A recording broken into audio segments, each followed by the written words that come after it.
தென்னாடுடைய சிவனே போற்றி. திருச்சிற்றம்பலம். மார்கழி மாதம் 24வது நாள் திருவம்பாவை ஒட்டி சில சிந்தனைகளை தொடர்ந்து சிந்தித்து வருகின்றோம். அந்த வகையிலே இன்றைய தினம் நாம் சிந்திக்க இருக்கக்கூடிய அந்த வரி என்பது தங்கள் மலம் கழுவுவார் வந்து சார்தலினால் அப்படிங்கிற அந்த வரி தான் சிந்திக்க இருக்கின்றோம். சிவபெருமான நிறைய வகையில் எல்லாரும் ஒப்பீடு செய்கின்றாங்க, ஓமை கொடுக்குறாங்க. சிவபெருமான் யாருன்னா தேன், அவன் கட்டி கரும்பு, அவன் ஆற அமுது, அவன் மழை, அவன் இன்பத்தை வழங்குகின்ற ஊற்று அப்படியெல்லாம் சொன்னாலும் கூட மணிவாசக பெருமான் இங்கே ஒரு ஓமை சொல்கிறாரு. சொல்லவே கொஞ்சம் கூச்சமாக தான் இருக்குது, இருந்தாலும் அதுதான் அழகிய உண்மை, சிவபெருமானுடைய அழகிய உவமையும் கூட.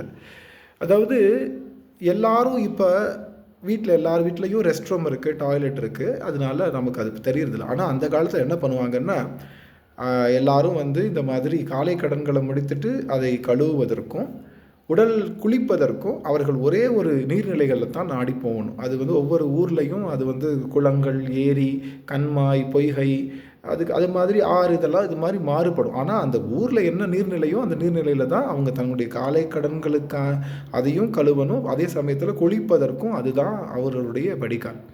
அப்படி இந்த உடல் அழுக்குகளை எல்லாம் நீக்குவதற்கு, இந்த உடல் மலங்களை எல்லாம் கழுவுவதற்கு இங்கே அந்த அந்த பொய்கையை தேடி வருவது போல, அந்த பொய்கை இருப்பது போல இறைவன் எப்படி இருக்கின்றானா, இந்த ஆன்ம மலங்களையெல்லாம் நீக்குகின்ற பொய்கையாக நிற்கின்றானா.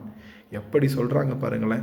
இப்படி பெருமான் தன்னையே ஒரு ஒரு ஒரு பொய்கைனா நீங்கள் நல்லா தண்ணி நல்லா இருக்கிற பொய்கை அப்படி நினச்சிக்க வேணாம். அதாவது மலங்கள் கழுவுவதற்காகவே உள்ள பொய்கைன்னு சொல்கிறாங்க.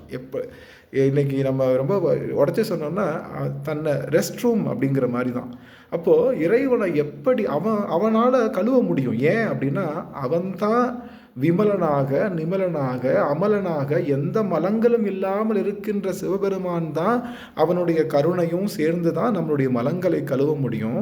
மற்றைய கடவுளர்கள் அவர்களே மலங்கள் இருக்கிறனால இப்போ நம்ம குளிக்கணும்னா நல்ல நீரை தேடி குளிக்காமல் சாக்கடைகளை பொருள்வதற்கு சமம் மற்றைய கடவுளர்களை சார்வது. ஆனால் சிவபெருமானை சார்வது பெரிய பொய்கையிலே சார்ந்து நம்மளுடைய மலங்களை கழுவுவது போல அப்படின்னு சொல்கிறாங்க.